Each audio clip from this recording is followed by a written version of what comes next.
వెళ్ళిపోతాను.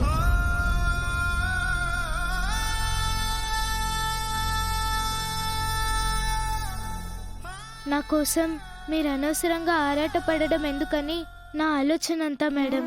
కొన్ని బంధాలు ముడిపడిన తర్వాత మధ్యలో దూరం అయిపోవమ్మా. పేగుబంధంలా తాళిబంధంలా.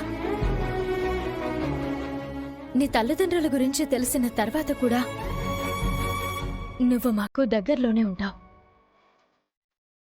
అక్షయ, నువ్వేమీ ఆలోచించకుండా అన్నం తినమ్మా. నాకు ఆకలిగా లేదు సార్. అన్నం విషయంలో అబద్ధం చెప్పకూడదు. అందులోనూ నువ్వు అన్నపూర్ణాదేవి కొలువై ఉన్న ఇంట్లో ఉన్నావు. తన కళ్ళ ముందు ఓ బిడ్డ ఆకలితో ఉంటే అమ్మవారు చూస్తూ ఎలా ఊరుకుంటుంది?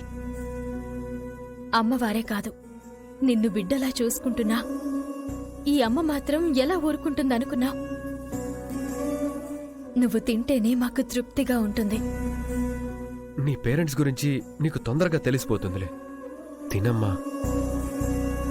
అవుని, తినిపించు. వద్దు సార్.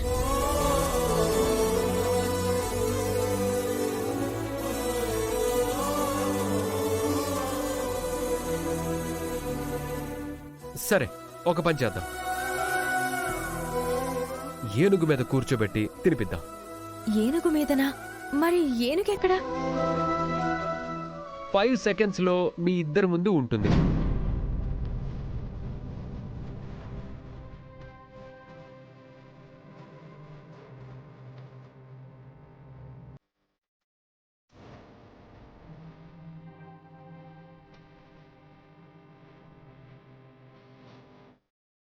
ఏనుగు వచ్చేసిందిగా, కూర్చో. అమ్మో, సార్ పైన వద్దు మేడం. ఇప్పుడు నేను సార్ని కాదు, మీ నాన్నననుకో. కూర్చో తల్లి, రా. దా కూర్చో.